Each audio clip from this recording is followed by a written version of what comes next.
warahmatullahi wabarakatuh. Halo Sobat Sejarah, kali ini kita akan membahas masa yang penuh gejolak, yaitu pendudukan Jepang di Indonesia, yakni berada di tengah-tengah Perang Asia Pasifik. Yuk mari kita lihat bagaimana dampak besar bagi negara kita.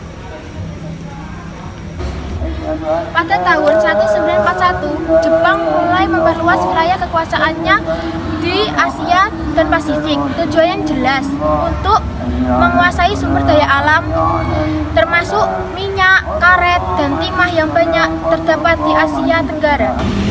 Pada awal tahun 1942, Jepang menyerang Pulau Tarakan di Kalimantan Timur. Tarakan dikenal sebagai penghasil minyak utama Hindia Belanda. Jepang sangat mengincarnya. Dalam waktu yang singkat, Jepang menguasai Pulau Tarakan, lalu bergerak ke Kalimantan, Jawa, Sumatera. Inilah awal mula penduduk Jepang di Indonesia.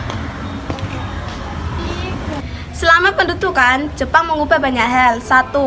Menghapus pengaruh Belanda dan mengganti sistem pemerintahan dengan gaya militer dan semi-militer. Militer dibagi menjadi dua, yaitu peta dan heiho. Peta yaitu pembela tanah air, heiho yaitu barisan depan pembantu keamanan. Semi-militer dibagi menjadi satu, yaitu Seinendan. Menggalakkan propaganda Asia untuk Asia, seolah Jepang datang untuk membebaskan bangsa Asia. Jepang mempunyai semboyan 3A, yaitu Jepang Pemimpin Asia, Jepang Pelindung Asia, Jepang Cahaya Asia. Namun kenyataannya, rakyat Indonesia dipaksa untuk bekerja keras dan melalui Romusa dan mengalami penderitaan berat. Nah, Romusa adalah istilah dari bahasa Jepang yang berarti pekerja atau buruh. Namun, dalam konteks pendudukan Jepang di Indonesia, Romusa adalah kerja paksa yang dilakukan oleh rakyat Indonesia untuk kepentingan militer dan ekonomi Jepang selama Perang Asia Pasifik. Pada tahun 1945, Jepang mulai kalah setelah Amerika menjatuhkan bom atom di Hiroshima dan Nagasaki. Kekalahan ini menandai berakhirnya Perang Asia Pasifik dan momentum itu dimanfaatkan oleh para pemimpin Indonesia untuk memproklamasikan kemerdekaan pada 17 Agustus 1945.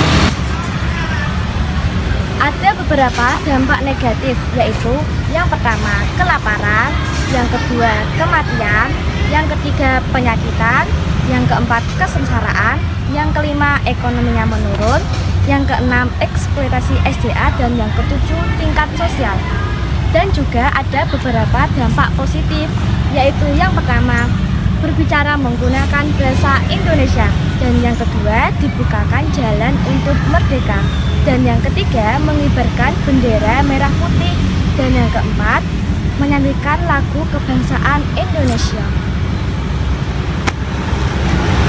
Dari Perang Tarakan hingga akhirnya Perang Asia Pasifik, penduduk Jepang menjadi masa kelam, tapi juga membuka jalan untuk menuju kemerdekaan Indonesia. Dari perang dan penderitaan lahirlah semangat untuk merdeka. Demikianlah sejarah singkat tentang pendudukan Jepang di Indonesia. Pendudukan Jepang di Indonesia membawa penderitaan, tetapi juga membawa semangat kemerdekaan bangsa Indonesia. Terima kasih. Wassalamualaikum warahmatullahi wabarakatuh.